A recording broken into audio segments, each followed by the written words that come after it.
네, 여러분 반갑습니다. 자, 이번에는 24년 2회 전기 기사에 있어서 출제가 되었던 전자계학의 수업량을 같이 한번 보도록 하겠습니다.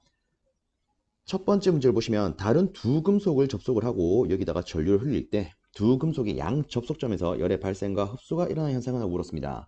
자, 이렇게 나타나는 현상을 우리는 펠티의 효과라고 부르죠. 그래서 1번을 고를 수 있는 간단한 문제가 되겠고요. 자, 근데 여기서 우리가 간단하게나마 하나만 더 복습하고 넘어가도록 하겠습니다. 우리가 익히 다루는 이 열전 현상은요, 대표적으로 챙겨야 되는 게 세 가지가 있습니다. 첫 번째, 재백 효과. 두 번째, 펠티의 효과. 그 다음에 세 번째, 톰슨 효과.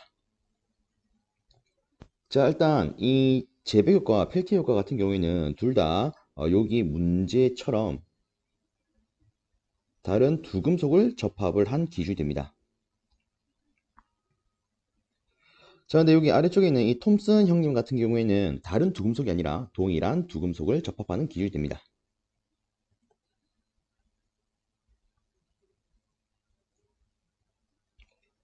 자, 그럼 우리가 다시 재배 효과로 조금 돌아가서 이 재배 효과는요, 다른 두 금속을 접합해 놓고 요따다가 온도차를 가해주면, 즉 두 금속이 있어서 온도차를 가해주면 열에 의한 기전력이 생기더라. 물론 이렇게 기전력이 생기게 되면 당연히 전류가 흐르게 됩니다. 이런 것을 우리가 재배 효과라고 하죠. 그리고 한 가지만 더 체크하면 이 재배 효과는 우리가 열전 온도계 원리라고 부를 수도 있습니다. 그리고 이때 여기 접합한 이 두 금속을 우리가 열전대라고도 부르죠. 자, 그 다음에 아래쪽에 있는 펠티 효과는요, 재백과와 반대되는 개념이라고 보시면 됩니다. 그래서 이 재백은 온도차를 주니까 열 기절에 의한 전류가 흐를 수 있더라 라고 했다면, 이 펠티 효과 같은 경우에는 이 두 금속을 접합을 해놓고 전류를 흘리니까 각 접속점에 있어서 한쪽은 열을 발생, 한쪽은 흡수를 시키더라. 뭐 다르게 말하면 열을 발생한다, 발열, 흡수한다, 흡열, 이렇게 쓸 수가 있겠죠. 자, 요거를 우리가 다르게는 이렇게도 말합니다. 전자냉동의 원리. 자, 그리고 아래쪽에 이 톰슨 효과 같은 경우에는 우리 시험 기준으로만 언급을 해보면 얘는 간단하게 말하면 동일한 금속에 있어서의 펠티 효과, 이렇게 말할 수가 있습니다. 즉 동일한 두 금속 접합을 해놓고 있다가 전류를 흘리니까 이 펠티 효과처럼 한쪽에는 열의 발생, 한쪽에는 열의 흡수가 생기더라, 요거죠. 그래서 실제 지금은 이 펠티 효과가 답이 되는 문제로 나왔지만 재배 또는 톰슨으로도 충분히 나올 수가 있습니다. 그래서 이런 거 같은 경우에는 한 번쯤 더 봐놓으면 도움이 될 수 있겠죠. 다음으로 두 번째 문제입니다. 정전 용량이 0.2 마이크로페럿인 공기 콘덴서에 있다가 이 극판 간의 극판 간격에 2분의 1 두께를 갖는 유리판을 삽입을 했을 때 이때 정전 용량은 얼마입니까? 라고 물었습니다. 그리고 유리판의 비유 전율은 10이다 이렇게 줬어요. 자, 요거를 간단하게만 조금 표현을 하면 처음에는 0.2 마이크로페럿의 공기 콘덴서를 줬기 때문에 우리가 이놈 자체를 하나의 공기 콘덴서라고 한다면 이때 이 친구의 정전 용량은요, 우리가 이렇게 표현할 수가 있을 겁니다. D분의 입실론 제로 S요. 그죠? 근데 이 놈이 어떻게 돼 있다? 0.2 마이크로페럿으로 나와 있다. 그럼 지금 같은 경우에는 우리가 이렇게 말할 수 있을 겁니다. 요런 처음과 같은 공기 콘덴서에다가 이 극판 간격에 있어서 이런 식으로 절반만큼 유리판을 넣었더라. 그러면 여기서 이렇게 한번 적어 보겠습니다. 여기는 이제 공기겠죠. 공기에 있어서의 정전량을 C1, 유리판에 있어서 정전량을 C2라고 한다면 우리가 이렇게 볼 수 있을 겁니다. 첫 번째, 공기 부분에 있어서 정전용량. 얘는 어떻게 됩니까? 일단 극판 자체가 절반으로 됐기 때문에 우리는 이렇게 쓸 수가 있을 겁니다. 다 했으면 이렇게 쓸 수가 있겠죠. 그럼 결론은 요것 자체만 보면 이게 곧 애초에 공기 콘덴서에 대한 공식과 똑같은 거 아니겠습니까? 그럼 이 값 자체가 0.2 마이크로페럿이 될 거기 때문에 이때 결값은 0.4 마이크로페럿이 되겠더라. 자, 그 다음에 두 번째 유리판 기준으로 보겠습니다. 자, 유리판 같은 경우에는 일단 똑같이 급한 절반을 해주고요. 이제 요놈 같은 경우에는 비유전율 입실론 S도 고려를 해야 됩니다. 그죠? 그럼 실질적으로 우리가 일단 공식을 쓰면은 이렇게 쓸 수가 있겠죠. 그럼 여기다가 주어진 값을 대입을 하면 여기가 10이 될 거기 때문에 20 D분의 에프실론 제로 S 이렇게 표현할 수 있을 겁니다. 그럼 여기서 요 놈 자체는 우리가 처음에 봤던 이 공기 콘덴서에 대한 수식과 같기 때문에 얘도 0.2 이렇게 넣을 수 있겠죠. 그럼 이때 이 유리판에 있어서의 정전 용량은 4 마이크로페럿 이렇게 쓸 수가 있을 겁니다. 그러면 우리가 최종적으로는 이 두 놈을 하나를 합성하면 되지 않겠습니까? 그죠? 지금 봤을 때 얘는 어떻게 합성된 거랑 같습니까? 직렬력. 그죠? 그럼 우리는 전체 합성 정전 용량을 이렇게 쓸 수가 있을 겁니다. 두 놈의 합분해, 두 놈의 곱이요. 자, 그래서 여기다가 한번 넣어보면 0.4 더하기 4분의 0.4 곱하기 4 이렇게 쓸 수가 있겠죠. 자, 이렇게 해서 계산기를 두드리면 0.36 마이크로페럿이라는 값이 나올 겁니다. 그래서 우리가 고를 수 있는 것은 2번이 되겠더라. 자, 일단 뭐 이렇게도 풀 수가 있지만 실제 얘는요 좀 간단히 풀 수 있는 편법도 있습니다. 자, 조금 여기다가 간단히 언급을 드리자면 이런 거예요. 실제 이런 문제와 똑같은 유형이 있어서 예를 들어 이렇게 절반만큼 어떤 매질을 삽입했다. 그럼 이때 그 매질의 비유전율 자체가 예를 들어 1이라면 이때 얘는 실제 공기랑 같겠죠. 맞습니까? 그럼 이때는 실제 전체 합성 정전율을 구하면 애초에 주어진 이 값과 똑같이 나올 겁니다. 그러면 여기서 이 삽입하는 이 매질의 비유전율을 좀 증가를 시켜요. 그래서 예를 들어 3만큼 증가를 시켰다. 그럼 이때 이놈과 이 공기를 합성을 한 합성 정전량은 실제 처음 값의 1.5배가 나옵니다. 그래서 이 조건에 있어서 요 놈만 3으로 바꾸고 실제 계산하시면 얘가 0.3 마이크로페럿이 나와요. 자, 그 다음에 얘를요 우리가 무한에 가까이 취급을 한다. 그럼 이때는 처음 정전 용량의 2배에 가까운 값으로 나옵니다. 여기에 가까운 값으로 나와요. 그럼 우리가 이 개념을 알고 있다면 이렇게도 접근할 수 있을 겁니다. 일단은 비유전율이 10이네. 일단 3보다는 크네. 그러면 어쨌든 값은 이놈에 있어서 1.5배 한 것과 2배 한 것의 사이값으로 나오겠네. 그쵸? 그럼 이렇게 우리가 본다면 답을 바로 2번으로 고를 수 있겠죠. 그리고 또 하나 안내를 드리자면 그럼 만약에 시험 치러 갔는데 예를 들어 얘가 뭐 0.31 이런 식으로 나올 수 있겠죠. 이런 식으로 이 범위 내에 두 개의 값이 있다면 어떻게 하는데? 그럼 이때는요 이 비유전율 값을 보시면 됩니다. 실적으로 이 비유전율 값이 여기 3에 가깝다. 그러면 당연히 여기 1.5배를 한 것보다 살짝 큰 값이 나올 거예요. 근데 3보다 조금 간격이 크다. 크게 차이가 난다. 그럼 당연히 이 2배를 한 값 가까이 나오겠죠. 그렇죠? 그래서 이렇게 주어지더라도 우리는 답을 이렇게 바로 고를 수 있을 겁니다. 그래서 이런 편법적인 측면을 챙기시더라도 이런 문제가 나왔을 때 여러 입장에서 충분히 이 문제를 드릴 수 있지 않을까 싶습니다. 자, 이 정도로 마무리하고 다음 문제 살펴보겠습니다. 다음으로 세 번째 문제입니다. 정전기에서 도체에 정전하를 주었을 때 설명으로 틀린 것은 물었습니다. 일단 첫 번째 볼을 보면 도체 표면에 곡률 반지름이 작은 곳에 전하가 많이 분포하더라 이렇게 되어 있습니다. 여기서 말하는 이 곡률 반지름이 작다라고 하는 것은 다르게 말하면 곡률이 크다 혹은 도체가 뾰족하다 이렇게 말할 수 있겠죠. 쉽게 설명을 하면 이렇게 볼 수 있을 겁니다. 이렇게 뭉퉁한 친구가 있고요. 이렇게 뾰족한 친구가 있대요. 예를 들어 여기 가까이에다가 플러스로 대전된 어떤 대전체를 갖다 놓습니다. 그러면 당연히 여기에 대한 도체는요 이 마이너스 전하가 유도가 될 겁니다. 그렇죠? 근데 이렇게 마이너스 전하 유도가 되면 우리가 익히 알기로 서로 다른 극선 간에는 땡기는 힘이 발생을 하더라. 요거를 고려할 수 있고요. 그럼 그에 따라서 얘들이 서로 붙으려고 할 거기 때문에 최대한 이 플러스와 가까이 있는 면을 기준으로 이 전하가 모이게 될 겁니다. 근데 얘는 조금 평평하기 때문에 다르게 뭐 뭉퉁하기 때문에 이 마이너스가 모이더라도 한 요 정도 모일 거예요. 요 범위 내에서 골고루 모일 겁니다. 근데 요 놈 같은 경우에 이렇게 볼 수 있겠죠. 이 플러스에 있어서 마이너스가 이렇게 4개가 즉 똑같은 개수로 유도가 되더라. 근데 어쨌든 얘들이 땡기려고 하기 때문에 얘들이 이런 식으로 힘이 작용을 해서 결국 얘들은 이런 식으로 모이겠네 이렇게 볼 수 있겠죠. 즉 뾰족한 부분일수록 전하가 더 많이 모일 수 있더라. 이게 요 말이죠. 그렇죠? 많이 모이기 때문에 많이 분포한다. 자, 다음으로 두 번째입니다. 도체 외측의 표면에만 전하가 분포한다. 그렇죠? 일반적으로는 도체 내부에는 전하가 없다. 우리는 이렇게 내용을 다룹니다. 자, 그 다음에 세 번째, 도체 표면에서 수직으로 전기력선이 출입한다. 그렇죠? 전기력선의 대표적인 특징 중 하나죠. 근데 네 번째, 도체 내에 있는 공동면에도 전하가 골고루 분포한다. 자, 이게 무슨 말이냐면 간단하게 이렇게 한번 표현을 해볼게요.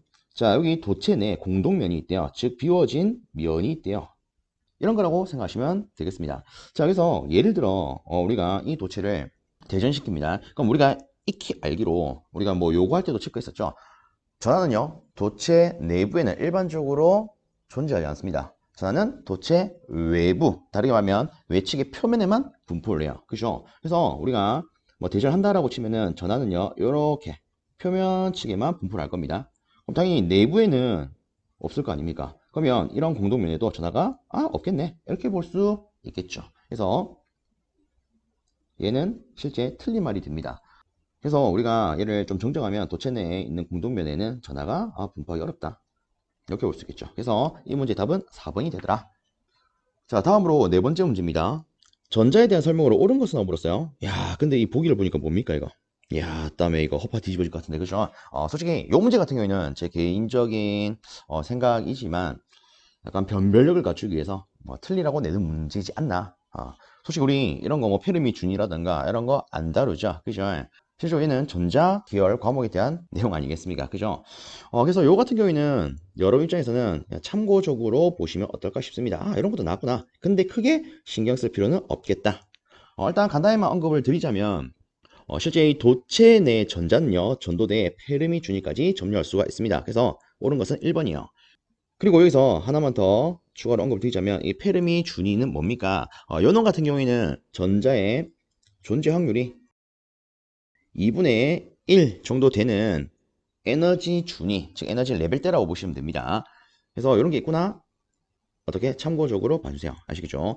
자, 그 다음에 뭐 두 번째 같은 경우에도 간단히 언급을 드리자면 원자 내의 전자는 기저 에너지 궤도에서 외곽 궤도로 이동하면 위치 에너지가 감소한다, 이렇게 되어 있습니다. 요 같은 경우에는 이렇게 제가 언급을 드리겠습니다. 여기 원자 핵이 있습니다. 그리고 이 전자는요, 이 원자 핵 주위로 뭐 예를 들어 뭐 이런 식으로 배치하고 있다, 이렇게 볼 수 있겠죠. 이때 이 전자가 빙글빙글 도는 이런 라인을요, 우리가 전자 궤도라고 부릅니다. 궤도. 그럼 여기서 말하는 이 기저 에너지 궤도는요, 요 원자 핵에 있어서 제일 가까운 요 궤도를 의미를 합니다. 그래서 우리가 뭐 얘를 간단히 표현하면 1번 궤도, 얘를 뭐 2번 궤도 이렇게 표현할 수 있는데, 즉 이 n이 1일 때, 다시 말하면 원자 핵과 가장 가까이 있는 궤도를 말한다, 기저 에너지 궤도. 그럼 여기서 외곽 궤도는 이 바깥쪽 궤도를 말하겠죠, 그죠? 근데 실제 이 전자 같은 경우에는요, 외곽 궤도로 갈수록 위치 에너지가 증가하게 됩니다. 즉 실제 이런 내용이 있습니다. 외곽 궤도일수록 에너지 준위, 즉 에너지 레벨대가 크다. 그다음에 말하면 위치 에너지가 크게 작용한다. 그래서 얘는 증가, 이렇게 쓸 수가 있을 거고요. 그 다음에 전자의 비전하는요, 우리가 1.75 곱하기 10의 11승 이런 식으로 표현할 수가 있습니다. 자, 그리고 자기 수직으로 발사된 전자는 타원형의 궤도를 이루며 운동한다? 아니죠. 실제 원형의 궤도를 이루면서 운동을 합니다. 그래서 이렇게 체크를 했을 때 답은 1번이 나오지만 솔직히 여러분 입장에서는 볼 필요 있다 없다? 없더라. 아시겠죠? 진짜 참고적으로만 봐줍니다. 다음으로 다섯 번째 문제입니다. 전이가 이런 식으로 표현될 때 전개는 하고 물었습니다. 그리고 보기를 봤을 때 I, J, K 이런 방향 벡터가 나와 있어요. 자, 이처럼 방향에 대한 언급이 있을 때 이 전개는요, 우리가 이런 식으로 표현할 수가 있습니다. 마이너스 그레디언트 V. 그죠? 자, 그러면 빠르게 한번 적어보도록 하겠습니다. 이 그레디언트는 우리가 다시 적으면 이렇게 적을 수 있겠죠. 자, 그 다음에 뒤에 전이 함수 적어주겠습니다. 자, 그럼 요거를 우리가 실제 전개를 하게 되면 얘는 이렇게 될 겁니다. 우선적으로 뭐 요건 x에 대한 미분이기 때문에 요걸 봤을 때 뭐 x에 대한 것만 찾으면 되겠죠. 그래서 x에 대해서 연산을 하게 된다면 얘는 이렇게 표현될 겁니다. 자, 그 다음으로 나머지도 순차적으로 하면 얘는 y에 대한 편미분이기 때문에 체크를 하면 이렇게 될 거고요. 자, 그 다음 얘는 z에 대한 거기 때문에 z 찾으면 얘밖에 없죠. 그래서 요 놈을 미분하면 1이니까 그냥 k 이렇게 표현될 거예요. 그럼 우리가 마이너스를 벗기면 이렇게 되겠죠. 그래서 우리가 고를 수 있는 답안은요, 여기에 있는 3번이 되겠습니다. 자, 일단 제가 이렇게 풀었지만 실제 이 문제 같은 경우에는요, 우리가 딱 봤을 때 바로 답을 3번으로 체크할 수가 있습니다. 왜? 전개는 마이너스 그레디언트 V이기 때문에 지금 이 전이함수를 보시면 모든 부분의 부가 플러스입니다. 그러면 어쨌든 최종적으로는 이놈 전체에다가 이 마이너스를 취급을 해야겠죠. 그러면 모든 항목이 어떻게 되겠다? 마이너스로 나오겠다. 그럼 실제 모든 항목이 마이너스로 구성된 것은 누구밖에 없습니까? 3번밖에 없죠. 그렇죠. 그래서 요 수식의 형태를 알고 계신다면 여러분들 이 문제를 봤을 때 솔직히 뭐 2초 안에 바로 풀 수 있지 않을까 싶습니다. 다음으로 6번째 문제입니다. 자속 밀도가 0.3 웨버 퍼 미터 제곱인 평등 자개 내에 5A의 전류가 흐르고 있는 길이 2m의 직선 도체를 자개 방향에 대해서 60도의 각도로 놓았을 경우에 이 도체가 받는 힘은 얼마입니까? 라고 물었습니다. 자, 일단 힘을 물었어요. 그리고 자속 밀도가 있고 전류가 있고 길이가 있습니다. 그럼 이때 우리가 적용할 수 있는 힘의 공식은 요거겠죠. 플레밍의 왼손 법칙, 그죠? 자, 그럼 여기다가 주어진 조건 바로 대입을 하겠습니다.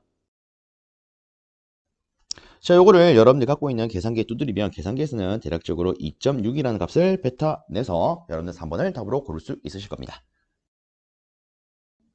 다음으로 7번째 문제입니다. 점전에 의한 전이함수가 요 딱으로 나와 있을 때 그레디언트 V는? 하고 물었습니다.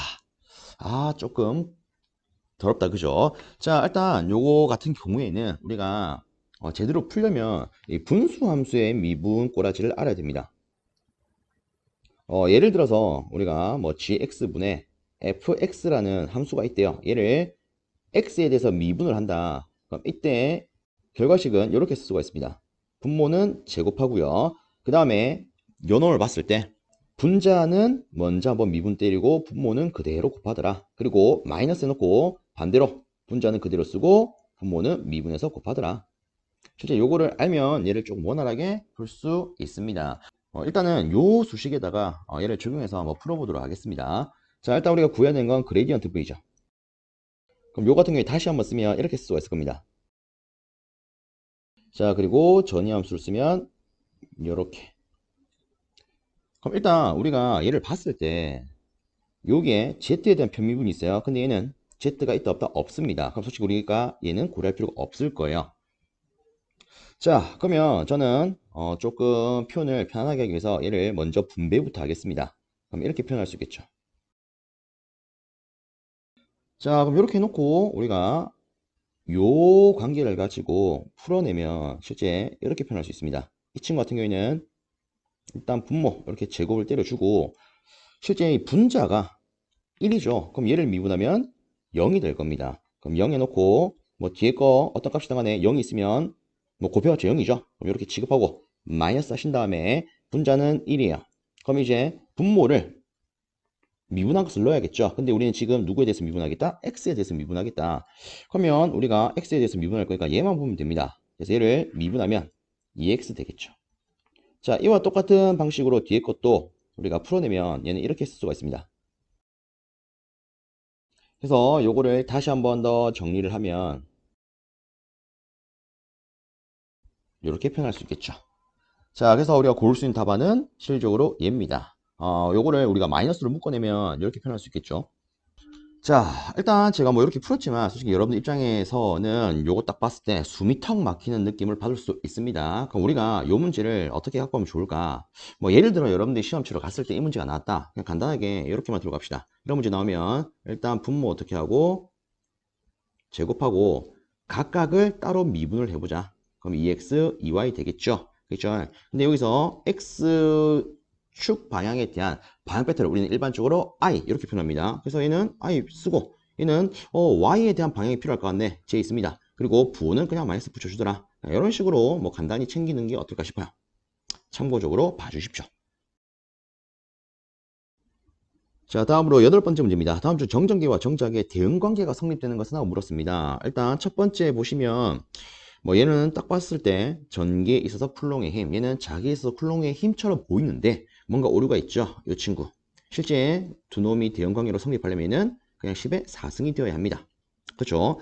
자, 그 다음에 두 번째 보니까 와, 다음에 뭡니까? 솔직히 이거 같은 경우는 우리가 이 전자기를 하면서 보지 않는 친구로 전 생각을 합니다. 그렇죠? 볼 수 없는 친구죠. 뭐 참고로만 언급을 드리자면 실제 여기에 있는 자기 벡터 포텐셜을 라플라시안 하면 얘는 이렇게 나오는 게 아니라 마이너스 뮤0의 전류 밀도 이런 식으로 나옵니다. 그래서 뭐 요거 같은 경우는 솔직히 이 문제를 풀 때 필요 없지 않나 싶습니다. 우리가 아는 것만 조금 체크를 하자면 실제 1번, 3번, 4번 요 정도는 우리가 충분히 확인할 수 있어요. 방금 1번 같은 경우에는 얘가 틀렸더라. 그죠? 그러면 4번은요. 다이버시티는 이렇게 체육 전화 밀도가 나왔습니다. 근데 다이버스 B는 요 이상한 놈이 있는 게 아니라 실제는 0이어야 하죠. 그죠? 그럼 얘도 잘못됐더라. 근데 3번을 보시면 이 놈 봤을 때 얘는 뭡니까? 콘덴서에 축적되는 에너지, 얘는 코일에 축적되는 에너지. 그래서 우리가 2분의 1 C바 자승, 2분의 1 LI 자승 이런 식으로 암기하는 친구들 아닙니까? 그쵸? 그래서 일단 요놈 같은 경우는 그 꼬라지 맞네. 답은 3번이더라. 그래서 여러분 시험 칠 갔을 때 이 문제 나왔다. 2번, 이거 모르는데? 요거 때문에 머리 아파하지 마시고 이거 모르더라도 다른 거 가지고 충분히 해석할 수 있습니다. 아시겠죠?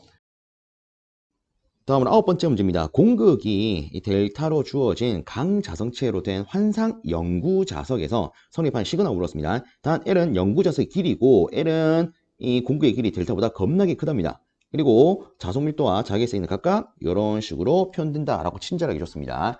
자, 이 문제 같은 경우에는 다음에 이거 어떻게 접근을 해야 될까? 자, 저는 이렇게 한번 안내를 드려보겠습니다. 일단 여기서 중요한 문구는 영구자석이에요. 영구자석. 자, 일단 제가 뭐 그림을 간단히 한번 좀 그려보면 저기 환상 철실이 있다고 가정을 하겠습니다. 근데 여기서 요만큼의 공극이 있대요. 얘를 공극 델타로 갑시다. 그러면 이외에 나머지 요 부분에 대한 길이는 뭐 L이 되겠죠. 그죠? 자, 여기서 다시 한번 체크를 하면 얘가 뭘로 주어져 있다? 영구 자석으로 주어져 있다. 자, 얘가 왜 중요하냐면 실제 우리가 이 전자계에서 배우는 자석은요, 크게 두 가지가 있습니다. 하나는 영구자석, 하나는 전자석요. 그럼 이 두 개를 놓고 봤을 때 우리가 어떤 걸 가지고 비교를 할 수 있냐면 기자력을 가지고 조금 생각을 해볼 수가 있습니다. 자, 기자력에 대한 수식 어떻게 쓰죠? NI는 파이의 RM 뭐 이런 식으로 쓸 수가 있죠. 기자력은 NI 또는 파이 RM으로 표현할 수 있다. 물론 뭐 단위가 있으면은 암페어 턴 혹은 암페어 이렇게 표현할 수 있습니다. 자, 그럼 보세요. 우리가 알고 있는 이 전자석은 어떻게 자석으로 만든 친구입니까? 전류를 흘려서 자석으로 만든 친구야. 그죠? 그래서 이 전자석은요, 전류값이 존재를 합니다. 그럼 당연히 기자력이 존재할 수밖에 없어요. 근데 이 영구자석은요, 전류를 넣어줍니까? 안 넣어줍니까? 안 넣어줍니다. 얘는 전류 필요 없이 지 스스로 자기 잘 만든 친구야. 그죠? 그러면 이 영구자석에 있어서 필요한 전류는 당연히 없겠네요? 그럼 여기다가 우리가 0을 넣는다면 이렇게 해석할 수 있습니다. 기자력은 어떻다? 0이다. 그리고 이 관계는 파이의 RM 이렇게 쓸 수 있다. 자, 그래서 이 영구자석이란 말이 이 문제에서는 중요한 포인트가 됩니다. 이런 조건을 체크할 수 있기 때문에 아시겠죠? 자, 그럼 여기서 우리가 일단 이에 대한 관계성을 따져보려면 여기 있는 자기 저항의 꼬라지를 한번 생각해 볼 필요가 있겠네요. 그죠? 그러면 요 놈에 있어서 전체적으로 나타날 수 있는 자기 저항 한번 떠올려 보겠습니다. 일단 자기 저항의 기본 꼬라지는 뮤 S분의 L이에요. 맞습니까? 근데 여기서 중요한 거는 지금 요 부분 같은 경우에는 철심이에요. 근데 요 부분은 공극 아닙니까? 공기죠. 그렇죠? 그러면 우리가 전체로 고려하려면 철심에 대한 자기장과 공극, 즉 공기에 대한 자기장을 합쳐야겠다. 그죠? 근데 얘들이 어떻게 접속된 거랑 같습니까? 예를 들어 자석이 이렇게 흐른다라고 보면 철을 거치고 공기를 거치겠죠. 그럼 얘들은 직렬로 접속된 거랑 같네요. 그럼 우리가 전체 자기장은 이런 식으로 표현할 수 있겠죠. 물론 좀 더 자세히 표현을 하면 지금 공극의 간격을 델타로 줬기 때문에 이 친구를 이렇게 표현할 수 있을 거고요. 그리고 뮤 제로 이렇게 표현할 수 있을 겁니다. 자, 그러면 우리가 일단은 이 자기장에 대한 수식을 완성했기 때문에 얘를 여기다가 한번 접목을 시켜 보겠습니다. 그러면 우리는 수식을 이렇게 쓸 수가 있을 거예요. 파이에다가 RM 대신에 위에 걸 쓰면 뮤 S분의 L 더하기 뮤 제로 S분의 델타는 0이 된다. 근데 여기서 다시 말하면 이 수식 자체가 0이 된다는 것은 이것 자체가 0이 되는 거랑 같지 않겠습니까? 그죠? 그러면 이때 우리가 이 수식을 다시 한번 쓴다라고 하면 이렇게 쓸 수가 있을 거예요. 그럼 요거를 우리가 이항을 한번 해볼까요? 이항을 하게 되면 이렇게 쓸 수가 있겠죠. 그럼 이때 요 친구는 나가리 됩니다. 그럼 여기서 우리가 수식을 다시 한번 정리를 하면 이항을 해서 정리를 하면 이런 식의 결과를 뽑을 수가 있습니다. 자, 근데 문제는요. 보기에는 이렇게 자개분의 자수밀도로 되어 있는데 왜 요 놈은 이 투자율에 대해서 표현을 했을까? 그죠? 자, 일단 여기서 한 가지 언급을 더 드리자면 실제 이 투자율은요. 우리가 다시 표현했을 때 이렇게 표현할 수 있습니다. 좀 더 쉽게 말하자면 여러분들 이 관계식 알고 계시죠? B는 mu H, 그죠? 이 관계를 기준으로 생각하면 이런 관계가 된다는 거 바로 떠올릴 수 있으실 겁니다. 그래서 결국 이 mu 자체가 H분의 B가 됩니다. 그래서 우리가 이 기준으로 답을 고르면 이놈을 답으로 체크할 수 있겠죠. 자, 그래서 이렇게 한번 설명을 드려봤는데 여러분께 조금이라도 도움이 되었으면 좋겠습니다. 다음 10번째 문제입니다. 단면적 S 그리고 단위 길이에 대한 권수가 스몰 n으로 주어진 무한히 긴 솔레노이드의 단위 길이당 자기 인덕터스는 어떻게 표현됩니까? 자, 일단 여기서 조금 친절하게도 이놈의 단위를 헬리퍼미터라고 줬습니다. 그럼 여기서 저는 이렇게 한번 접근해 보겠습니다. 우리가 일반적으로 아는 이 인덕턴스, 즉 헨리 단위의 인덕턴스 관계식을 좀 떠올려보면 L분의 mu S n 제곱 이렇게 쓸 수가 있습니다. 자, 여기서 이 라지 n은 뭡니까? 전체 길이에 대한 전체 권수가 되죠. 근데 지금은 뭐가 주어졌냐면 단위 길이에 대한 권수를 줬어요. 그럼 우리는 이렇게 표현할 수 있을 겁니다. 전체 권수는 단위 길이에 대한 권수 곱하기 전체 길이가 되더라. 그렇죠? 그래야 우리가 단위로 해석을 하면 A에 사라져서 이놈이 그냥 전체 몇 번 감겨에 있는 권수인지 알 수 있을 거니까. 자, 그래서 얘를 여기다가 한번 대입을 해보겠습니다. 그러면 요 수식은 이렇게 표현될 거예요. L분의 mu S 스몰 n L 제곱요. 근데 아직 단위는 헨리입니다. 자, 얘를 다시 한번 더 전개를 하면 이렇게 표현할 수 있겠죠. 이 상태에서 이놈 약분 되니까 한 단계 줄이면 이렇게 표현할 수 있습니다. 단위는 아직 헨리예요. 자, 근데 여기서 어떤 단위로 물었다? 헨리퍼미터. 그러면 여기서 헨리퍼미터로 바꾸려면 어떻게 하면 될까? 길이를 한번 나누어주면 되겠죠. 자, 그래서 길이를 한번 나누면 이때 인덕턴스 관계식은 이렇게 표현될 겁니다. 헨리 퍼 미터. 그래서 우리가 고를 수 있는 답안은 2번 되겠죠. 자, 이렇게 마무리하고 또 넘어가 봅시다. 다음으로 11번째 문제입니다. 비오사바르 법칙으로 구할 수 있는 거. 와, 이런 거 나면 맛있게 먹어야죠. 실제 이 비오사바르 법칙을 가지고 구할 수 있는 것은 자개의 세기가 됩니다. 그렇죠? 체크해 줍니다. 때때로 그 자개의 세기는 암페어의 주의 적분 가지고 구하는 거 아니에요? 왜? H는 L분의 Ni 이렇게 하잖아요. 그래서 암페어의 주의 적분 가지고 구하는 거 아니에요? 이렇게 생각하시는 분들이 있습니다. 물론 이렇게 암페어의 주의 적분 가지고 계산할 수 있습니다. 근데 원래는 이 비오사바르의 법칙을 가지고 자개의 세기를 구할 수가 있어요. 다만 실제 이 비오사바르 법칙을 가지고 자개의 세기를 구하다 보면 뭔가 꽤나 복잡하게 도출되는 경우가 있습니다. 그래서 그 뒤에 나온 게 이 암페어 주의 적분 법칙을 가지고 활용하는 방법이에요. 그래서 실제 우리가 순서대로 하면은 비오사바르의 법칙 가지고 애초에 자개의 세기를 구할 수 있었더라. 이렇게 볼 수 있습니다. 그래서 요놈 체크해 주시고요. 그 다음에 뭐 한 가지만 더 언급을 하자면 전류에 의한 자개의 방향을 구하는 법칙. 이렇게 묻는다면 우리는 암페어의 오른손 법칙 이렇게 생각할 수 있겠죠. 그죠? 정확히 말하면 전류에 의한 자개의 방향을 해석할 수 있는 법칙. 뭐가 된다? 암페어의 오른손 법칙. 자, 그래서 요거 같은 경우에는 이 정도로만 마무리하고 넘어가겠습니다. 다음 12번째 문제 보도록 하겠습니다. 자기 인덕턴스 L인 코일에다가 전류 I를 흘렸을 때 자기의 세기가 H였답니다. 이 코일을 진공 중에서 자화시키는 데 필요한 에너지 밀도는? 하고 물었습니다.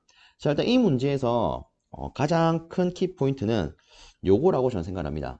자, 우리가 배우는 이 자기에 대한 내용이 있어서 이런 단위를 갖는 거 뭐가 있는지 한번 떠올려봅니다.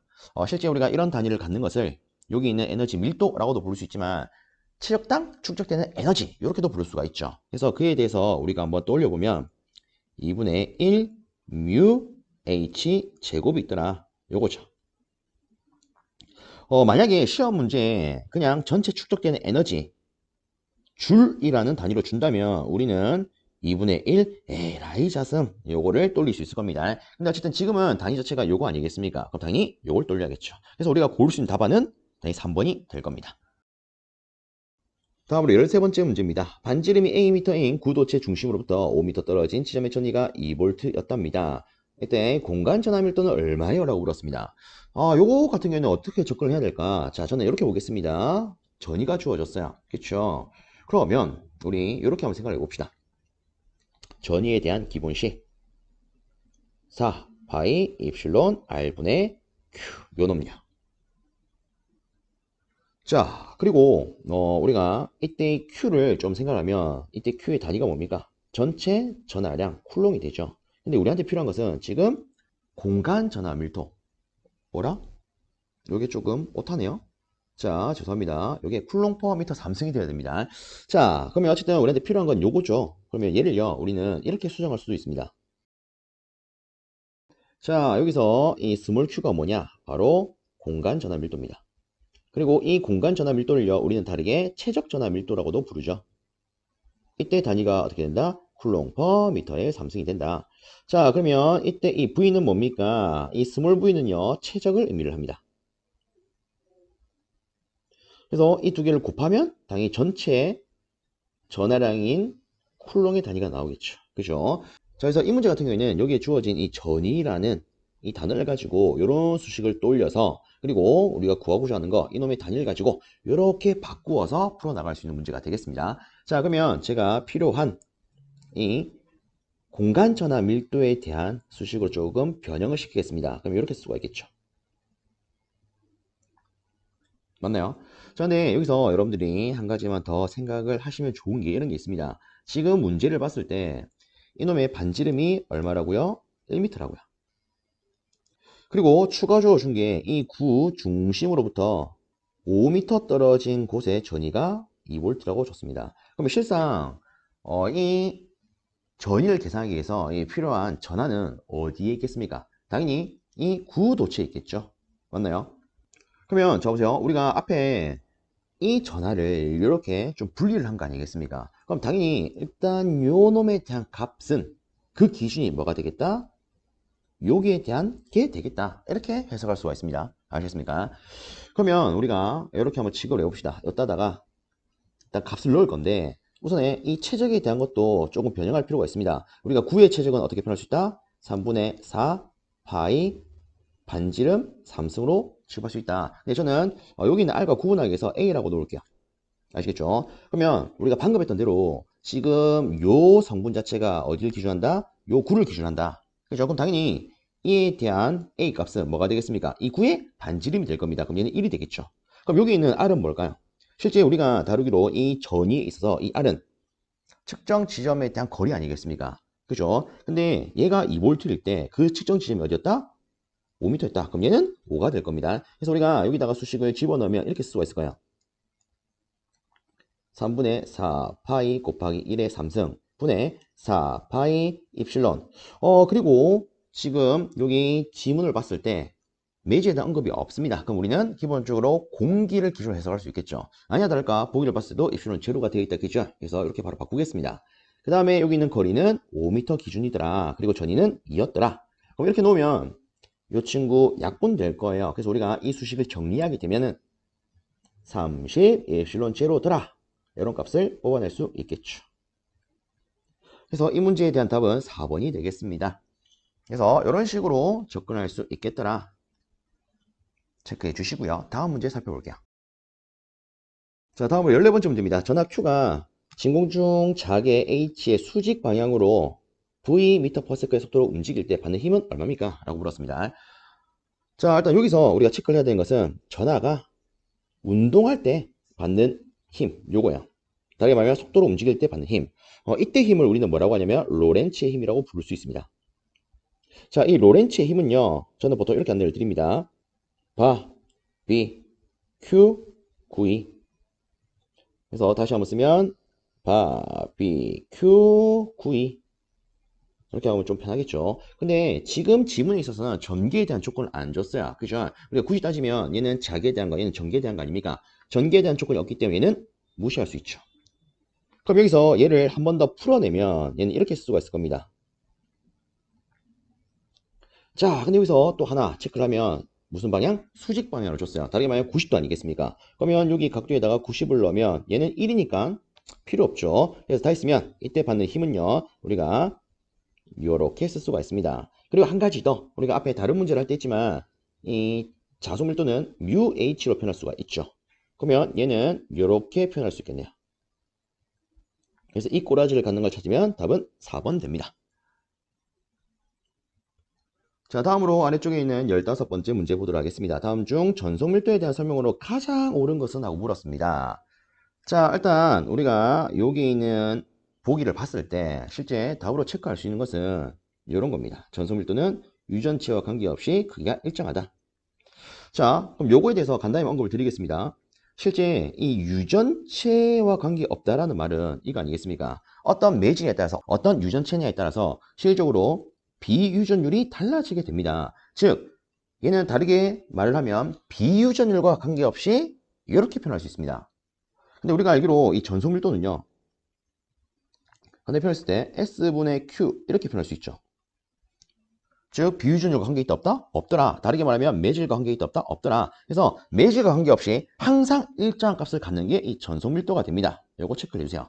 근데 여기서 또 하나를 언급을 드리자면 실제 이렇게 생각하시는 분들도 더러 있습니다. 아니 전속 밀도에 대한 수식을 떠올리면 요거 있잖아. 야 요거 유전율이네. 그러면 이거 매질과 관계 있는 거 아니야? 이렇게 생각할 수 있습니다. 근데 실제 얘를요 우리가 다시 표현하면 만약에 얘를 우리가 구도체로 잡는다. 4 바이 입실론 r 제곱분의 q 혹은 그냥 간단하게 가우스 법칙에 의거한 수식을 쓴다. 그러면 이렇게 쓸 수가 있습니다. 그러면 위에 걸 보든 아래 걸 보든 간에 이놈들이 어떻게 됩니까? 싹 다 약분이 되죠. 그죠? 그래서 전속밀도 자체는 이렇게 혹은 이렇게 표현할 수가 있습니다. 그래서 우리가 최종 단계까지 해석을 하게 되면 유전율 자체가 약분되기 때문에 이놈과 관계가 있다 없다? 없더라 라는 걸 확인할 수 있습니다. 그래서 요 같은 경우에는 여러분들 다시 한번 상기시켜 주시면서 꼭 체크해 주셨으면 좋겠습니다. 자, 이 정도로 마무리하고 다음 문제 살펴보도록 하겠습니다. 다음으로 16번째 문제입니다. 다음 그림과 같이 한 변의 길이가 a인 정삼각형 회로에 전류 i가 흐르고 있을 때 정삼각형 중심에서의 자기의 세기는 하고 물었습니다. 자, 우리가 이런 문제를 풀 때에는 요거를 기억을 해야 될 겁니다.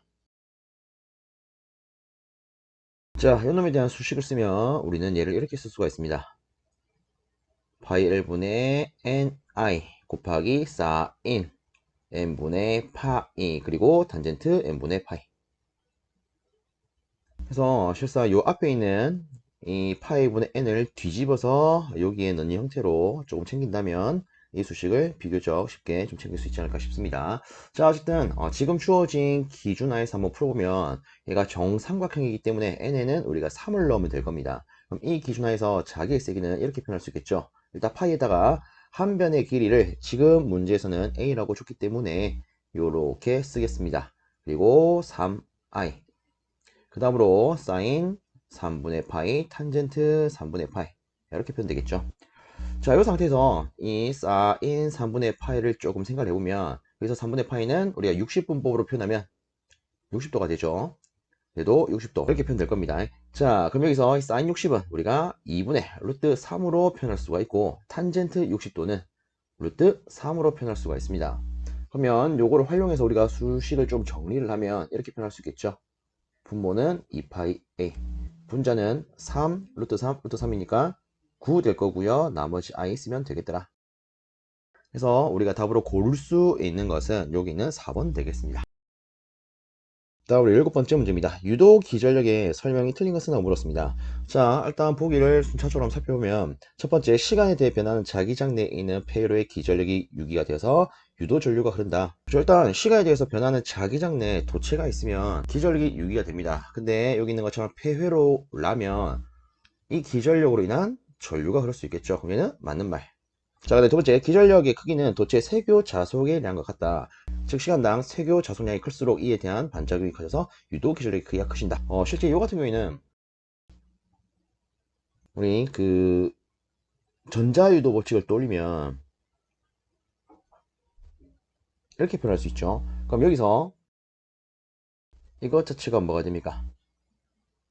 시간 변화에 대한 자속 세교량이 되는 거죠. 그죠? 그래서 시간당 세교 자속량 혹은 자속 세교량이 클수록 이에 대한 반작용이 커져서 유도 기전의 크기가 커진다. 실제 우리가 이 수식 그대로 해석을 하면 얘는 맞는 말이 될 겁니다. 자, 그 다음에 세 번째, 도체의 자속이 쇄도될 때 유도 기전력은 자속의 변화를 돕는 방향으로 형성된다? 돕는 방향? 아니죠. 방해하는 방향으로 형성되지 않습니까? 그쵸? 그래서 여기 있는 이 부호 자체가 뭘 의미합니까? 방해한다. 요거 아니겠습니까? 자, 그래서 이 문제 답은 3번 이렇게 고를 수 있겠습니다. 자, 그 다음으로 뭐 네 번째 참고를 보면 유도 기전력은 자속의 변화를 억제하는 방향으로 형성이 되며 도체 내부의 자속은 처음 상태를 유지하려고 한다. 실제 이에 대한 것을 우리가 다르게 말하면 렌치의 법칙이다. 이렇게 말할 수 있죠. 그래서 실제 이 렌치의 법칙은 이렇게도 말할 수 있습니다. 유도 기전력의 방향을 결정하는 법칙이다. 그럼 이때 유도 기전력은 자속의 변화를 방해하는 혹은 여기 있는 것처럼 억제하는 방향으로 형성되더라. 다음으로 18번째 문제입니다. 자기의 벡터 포텐셜이 이런 식으로 주어졌을 때 자속 밀도는? 하고 물었습니다. 자, 우리가 이 문제를 풀려면 이 두 놈들의 관계성을 알아야 됩니다. 그죠? 자, 자속 밀도라고 하는 것은 우리가 이렇게 쓸 수가 있죠. 로테이션, 벡터 포텐셜. 우리가 이거를 다시 한 단계 더 나아가서 쓰면 이렇게 표현할 수가 있을 겁니다. 자, 근데 지금 이 지문을 보시면 방향 벡터를 이렇게 ax, ay로 줬습니다. 그럼 요거대로 그대로 표현하면 이렇게 넣을 수 있겠죠. 자, 그 다음에 뒤에 이 벡터 포텐셜 자리에다가 이 함수를 그대로 쓰겠습니다. 자, 그러면 여기서 이제 이 놈을 풀어낼 텐데 실제 얘를 푸는 방법은 사람에 따라서 다르게 풀 수가 있습니다. 근데 일단 저는 제가 평소에 쓰는 방법대로 안내를 하도록 하겠습니다. 자, 일단은 여인수법을 적용하기 위해서 이놈에 대한 틀부터 만들어 주겠습니다. ax, ay, az. 그리고 순서대로 보시면 제일 먼저 이 로테이션에 대한 성분이 온다. 그죠? 그래서 이놈에 대한 각 방향 성분에 대한 요소들을 적어 주도록 하겠습니다. 자, 그 다음에는 벡터 포텐셜 성분을 각각 맞게 이렇게 적어 주도록 하겠습니다. 자, 이렇게 놓고 그 다음 틀을 조금 만들어 주면 이런 식으로 해줄 수가 있을 거고요. 그러면 이거 그대로 우리가 제일 처음으로 인원부터 계산 한번 해보자면, 자, 얘를 구하기 위해서는 이 형태에서 이 ax가 a는 행과 열을 지우고 생각을 해볼 수가 있습니다. 이게 남은 성분을 가지고 이렇게 곱해서 여기 놓고 이렇게 곱해서 이렇게 넣을 수 있습니다. 자, 다음으로 이어서 이 ay에 대해서 한번 해보면 이놈에 있는 행과 열 지운 다음에 이렇게 곱해서 여기에 이렇게 곱해서 여기에 넣어서 표현할 수 있습니다. 자, 그럼 끝으로 이 AZ에 대해서도 계산해 보겠습니다. 자, 이렇게 행과 열 지운 다음에 이렇게 곱해서 여기에 그 다음으로 이렇게 곱해서 이렇게요. 자, 그러면 이제 얘를 풀어내면 되겠죠. 일단 보시면 얘는 0이가 필요가 없어요. 그리고 얘를 봤을 때 얘는 Z에 대한 편미분인데 여기 Z가 있다 없다? 없습니다. 그러면 이것 자체가 0이 되겠죠. 그러면 이 AX에 대한 성분은 0이 되겠네요. 필요 없겠다. 그죠? 자, 그 다음으로 요놈 보겠습니다. 일단 얘를 봤을 때 Z에 대한 미분입니다. 그러면 Z가 여기 있죠. 그럼 미분할 수 있겠네요. A에 대해서 미분을 하면 이렇게 될 겁니다. 자, 그 다음으로 이 AZ에 대한 항목을 또 생각을 해보면 얘는 X에 대한 미분이기 때문에 얘를 바로 미분을 하면 이렇게 표현될 거예요. 자, 이놈 같은 경우에는 Y에 대한 미분이기 때문에 Y에 대해서 조치를 취해주면 이렇게 될 겁니다. 그러면 우리가 끝으로 한 단계 더 처리를 하면 이렇게 표현할 수 있겠죠. 그래서 우리가 고를 수 있는 답은 3번 되겠습니다. 자, 실제 뭐 이런 형태의 문제 같은 경우에는 우리가 관련도 문제를 보시면 이런 함수 형식들이 다르게 해서 출제가 되는 경우가 많습니다. 그래서 요거를 여러분들이 여유가 되실 때 처리하는 방법을 조금 개개적으로 잡아 놓으시면 어떨까 싶습니다. 다음으로 19번째 문제 보도록 하겠습니다. 평행 전구파 사이에 채워진 서로 다른 유전체 경계면에 작용하는 힘은 어떻게 됩니까? 라고 물었습니다. 자, 근데 여기서 전개는 경계면에 수직으로 입사를 한대요. 자, 우리가 이 문제를 가지고 생각해 볼 수 있는 것은 이처럼 서로 다른 유전체의 경계면이 나와 있다. 아, 그럼 이 문제는 경계 조건에 대한 거구나. 이렇게 볼 수가 있을 거예요. 그럼 이때 여기서 말하는 힘은 어떻게 표현됩니까? 여기서 중요한 것은 요 놈이 됩니다. 실제 전기가 경계면에 수직으로 입사되느냐, 수평으로 입사되느냐에 따라서 수식이 달라집니다. 그죠? 자, 일단 저는 이렇게 한번 표현을 해보겠습니다. 여기가 두 매질의 경계면이에요. 그리고 위쪽 매질에 대한 유전율을 입실로 1, 아래쪽을 입실로 2라고 놓겠습니다. 그러면 여기서 이 수직으로 입사한다는 것은 전기가 이렇게 입사하는구나, 이렇게 표현할 수가 있을 거야. 그렇죠? 그리고 수평으로 입사한다는 것은요, 이런 식으로 될 거야, 이렇게 표현할 수가 있을 겁니다. 일단 그림으로 이렇게 한번 표현해 봤는데, 여기서 제가 전제 조건을 하나 달도록 하겠습니다. 예를 들어 입실론 1에 대한 유전율이 입실론 2에 대한 것보다 크다 라고 놓는다면, 이때 각 경우에 작용한 힘은 어떻게 표현할 수 있을까? 자, 우선적으로 수직으로 입사하는 경우부터 한번 적어 보겠습니다. 자, 이때 적용하는 힘은 2분의 1 입실론 2분의 1 마이너스 입실론 1분의 1, 그리고 d의 제곱, 이렇게 쓸 수가 있습니다. 그래서 요 같은 경우에는 우리가 흔히 말하는 단위 면적당 힘, 혹은 단위 체력당 에너지에 대한 수식에서 요거를 기반으로 만들어졌다, 이렇게 볼 수 있겠습니다. 자, 그 다음으로 수평 입사. 수평 입사 시의 힘은요, 이런 식으로 표현할 수가 있습니다. 자, 어쨌든 간에 지금은 이 수식으로 입사한다는 조건이 주어졌기 때문에 우리는 얘만 가지고 해석을 하면 될 겁니다. 그죠? 자, 그럼 첫 번째 보겠습니다. 유전율 차이 비례한다. 자, 일단은 우리가 물론 얘를 봤을 때 이렇게 생각할 수도 있을 거라고 저는 봐요. 요 가운데를 통분을 해버린다 라고 하면은 이렇게 표현할 수 있겠죠. 그러면 두 매질의 유전율 차에 비례하네? 이렇게 볼 수 있지 않나? 이런 식으로 생각할 수 있을 겁니다. 근데 실적으로 이 둘의 관계만 고려해서는 안 되죠. 왜? 분모에도 이놈들이 있기 때문에. 그죠? 그래서 얘는 정확하게 뭐 두 놈의 차에 완전히 비례한다? 이렇게 말하기는 어려울 겁니다. 실제 이 값과 이 값이 어떠냐에 따라서 이 분모도 달라지기 때문에. 그쵸? 그래서 이거는 조금 맞지 않겠더라. 그럼 반비례한다? 얘는 당연히 틀렸겠죠. 그죠? 자, 그 다음으로 네 번째 보기로 바로 갑니다. 전기의 세기의 제곱이 비례한다? 자, 지금은 전기가 어떻게 입사됐다? 수직으로 입사했습니다. 그럼 이때는 수직 자체가 이렇게밖에 표현이 안 돼요. 왜? 실제 전기는 이 수직, 다르게 우리가 법선 성분이라고 하는데, 얘는 경계 조건 하에서 우리가 해석을 해보면 전기는 법선 성분이 연속되지가 않죠. 맞습니까? 좀 더 정확하게 전기는 접선 성분이 연속이 됩니다. 그래서 실제 이 수직으로 입사하는 경우에는 접선 성분의 연속적인 성질을 갖는 이 전기를 가지고는 해석하기 어려워요. 그래서 우리가 이렇게 표현할 수가 있다라는 겁니다. 자, 그럼 여기서 실제 이 수식은 전소 밀도로 표현됐기 때문에 요거는 당연스럽게 안 맞지 않겠더라, 이렇게 볼 수 있겠죠. 그럼 답은 3번이 될 겁니다. 자, 일단 보시면 전극의 면전하 밀도의 제곱이 비례한다. 근데 여기서 이 면전하 밀도, 얘를 우리가 다르게 어떻게도 표현할 수 있죠? 전소 밀도야. 그렇죠? 이놈 자체가 요거 아니겠습니까? 그렇죠? 그래서 이 말 자체를 우리가 좀 더 쉽게 순화시키면 전극은 전소 밀도의 제곱이 비례한다, 이렇게 볼 수 있겠습니다. 그래서 답이 확실하게 3번 되더라. 다음으로 마지막 20번째 문제 보도록 하겠습니다. 무한히 넓은 두 장의 도체판을 D의 간격으로 평행하게 배치한 후에 두 판 사이의 V의 전압을 가할 때 도체판의 단위 면적당 작용한 힘은 얼마입니까? 라고 물었습니다. 자, 일단은 우리가 뭐 앞에서도 간단히 언급을 했는데, 이 단위 면적당 힘, 실제 요 놈은요, 우리가 똑같은 형태로 쓸 수 있는 게 단위 지역당 에너지가 됩니다. 그렇죠? 그래서 이놈에 대한 단위를 쓰면 뉴턴 퍼 미터의 제곱이 될 거고요. 이놈에 대해 쓰면 줄 퍼 미터의 3승이 될 겁니다. 실제 요 놈의 단위를 이렇게 혹은 이렇게 변환시킬 수가 있죠. 그래서 얘들은 수식 자체는 같이 표현이 됩니다. 그래서 우리가 다시 한번 쓰면은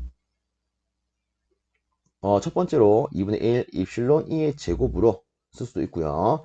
혹은 2분의 1 ED 이렇게 쓸 수도 있고요. 혹은 2분의 1 입실론 분의 D 제곱 이렇게 쓸 수도 있습니다.